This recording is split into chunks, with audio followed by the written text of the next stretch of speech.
one of your old colleagues, going back to, well, Euro 96, I think you were in the squad, when Gareth Southgate was there. He obviously is now the top job in English football, the England coach. How do you think he will do this summer? Hoping he'll do well. I think he's been a breath of fresh air. He's been very clear and transparent with what he wants to do and how he wants to go about achieving things. I think that the team is very much younger. And you can see the development through the youth system just being able to be actually implemented into the first team now, which is great. But he's done all of them but the foundations have been set there. Now we want to see some results, and I think that the last tournament they've done okay, done quite well. Players gained valuable experience. Now you want to see what that experience does in the next coming tournament, because I think they're going to be one of the fancy teams based on what the players they've got have been doing at club level. But it's not going to be easy. There's some really big teams, good teams out there. France, obviously, World Cup winners. They're going to be fancy. Belgium have always got a great pool of players. Holland hit some form. And they're just a couple of teams you can mention off the top of your head.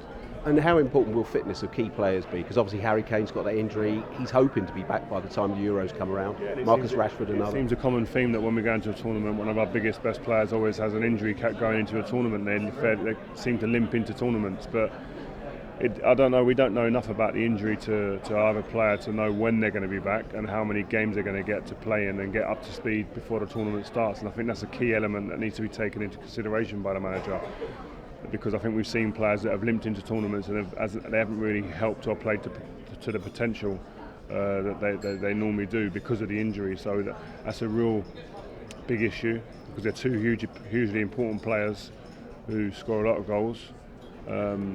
But you want players there that can contribute to their full degree. And it's been talked about that maybe having a winter break earlier would help, because we're just about to go into one, but players have played a lot of games over that Christmas period. Do you think that might make a difference? Yeah, I think a break will make a difference to players. I would have appreciated a break during the season when I played, because you'd have been feeling fresher going into a tournament, and I think that's something to consider. But I think time will tell whether it's been good for the players, and I think the players doing it will be the ones to give us their feedback. And once we get that, I think the FA and the people that do the fixture list will be able to understand it a bit better from the experience of the players, and then make decisions going forward. And of course, when one player's injured, another gets a chance. Mason Greenwood, possibly at United, is getting his opportunities. What can we expect of him going forward over the next year or two? I think, the kid's a fantastic goal scorer. I think all through the youth levels, growing up as a kid, he's always been someone who's found it easy scoring goals. Plays off both feet, a fantastic talent, but he has to be nurtured correctly. And I think you can't expect him to come in and play every game just because there's an injury to Marcus and then put it all on his shoulders. I think a good yardstick is to look at someone like Michael Owen. He came in as a boy wonder, huge expectations, and played far too many games from a young age, and I think that was a big factor in him having big injuries later on in his career and slowing him down. So I think that's something to look at to make sure you don't have the same mistake with Mason. Nurture him the right way. And of course he's coming into a team where there's pressure, they're chasing that European Champions League spot. Is that difficult for a young player as well? It's difficult if he hasn't got anyone of experience around him to guide him. You just hope that there's players or staff in there that can help him and guide him through that period, because and allow him to understand that the pressure's not him. He's too young. There's other people in there that can take on that pressure on their shoulders and are experienced enough to do that. So that's up to other people in the building to do that. And of course, Ollie's there, your pal, manager. Do you think he can now get things going at United? Can he get that Champions League spot? That's probably the big one. It's up for grabs. So there's probably 4 or 5 teams that can get into that spot, into that top 4.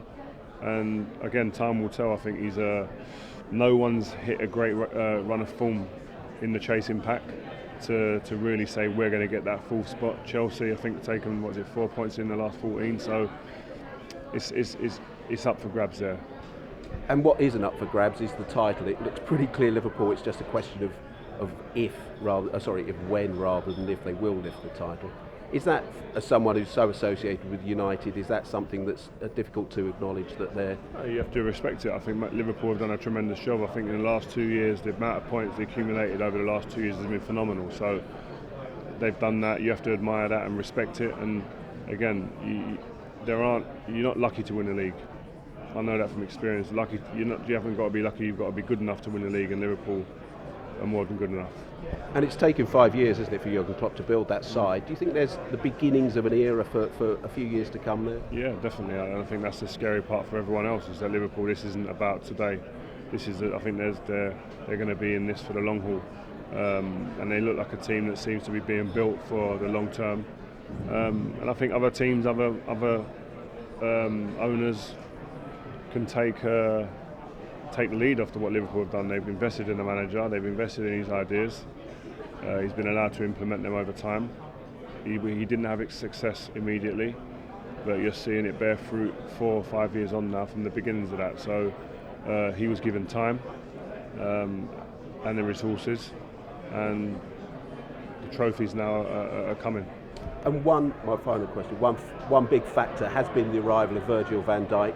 A lot of people make comparisons with you, the world's most expensive defender. He's got that composure, he can play, he looks unruffled every time. Do you think he is the top defender in the world? And I don't think it's a doubt. And do you think he's a front runner for the sort of individual awards this season, the Footballer of the Year and so on? I think he's undoubtedly the best defender in the world, best centre-back in the world now.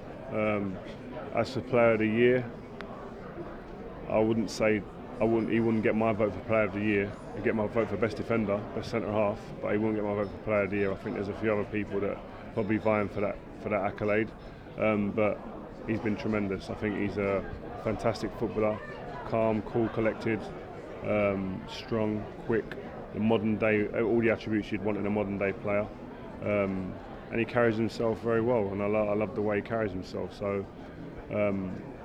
But again, going back to Liverpool, I don't think it's just about him and he's signing. I think Alisson's a huge part. I think he's very much been undervalued, and he's part in this. I think because when you look at Liverpool, when they tried to win a league and they went close, goalkeeper mistakes, Champions League final, goalkeeper mistakes were a big issue for them. He's put that to bed, he's silenced that, and that's a huge factor. Just as you say, Virgil wouldn't get your vote. Can I ask who would get your vote? I think Jordan Henderson's been very good.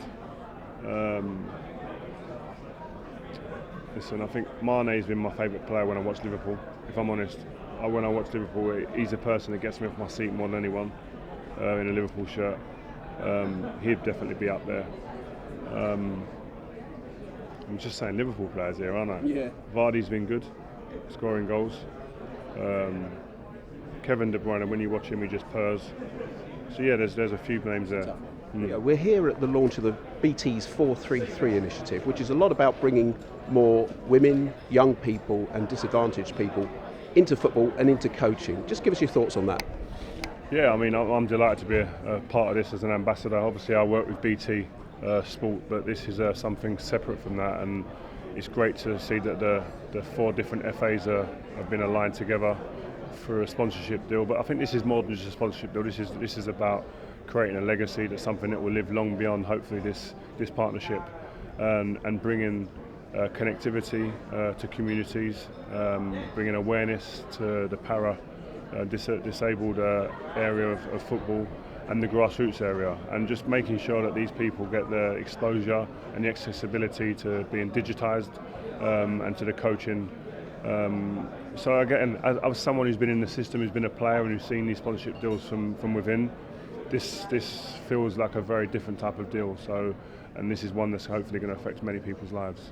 And a pathway into coaching, which can be online. That's a huge step forward, isn't it? Yeah, hugely. And I think I know from first-hand experience, from listening to friends and family, etc., that it's very difficult to get into coaching. The accessibility is not there, but this is free, which is a very huge, important part and factor that allows people to get in. I think the only barrier to entry is just having Wi-Fi, having internet. Just get online and you can book in, and you're on the ladder to becoming a coach. And it will increase diversity, hopefully, amongst grassroots coaches, but that could filter up as well, couldn't it? Yeah, definitely. And I think it's for people from disadvantaged backgrounds will have a definite issue with getting into coaching because of the financial restraints, and this hopefully will go to kind of helping in that area and allowing people to feel, yeah, actually I can have a chance to be here and have a chance to be accepted and prove my worth. Do you think there's enough diversity in the game in general? I think it's clear for all to see that that's a problem. On the pitch, no. the diversity is there for all to see. There's people from all walks of life, all backgrounds on the pitch, but outside of the pitch, that is not reflected at all. Whether you're talking boardroom levels or coaching, management, etc., it's not. It's there clear as day and night. And do you think an initiative like this can help the filter up process and get more coaches from diverse backgrounds at the highest level? Yeah, I think this will allow people from diverse backgrounds to get the opportunity to get involved in coaching, but again, I think there needs to be not just a push from the ground up, there needs to be a push from up above as well, downwards. Again, within the boardrooms, I think it's an opportunity for right now, because it's very much in the media space now, the lack of diversity in all areas of the game, for people to make a change. But there's got to be people willing to do that have a desire to see that change, and the people in the right positions who can actually make that change, and BT are playing their part. What about yourself? Have you considered coaching, management as a career, or do you think really your days are really going to be as a pundit? I think from a personal, the personal things that have gone on in my life have kind of steered me away from management and coaching at this point in time now. When I was finishing my career, I was doing my badges and on that road to trying to be a manager, etc. But again, that changed just because of life situations and circumstances. So, but there's many more than just myself. There's loads of players from different backgrounds that want to be coaches, and they're waiting for the opportunities to come.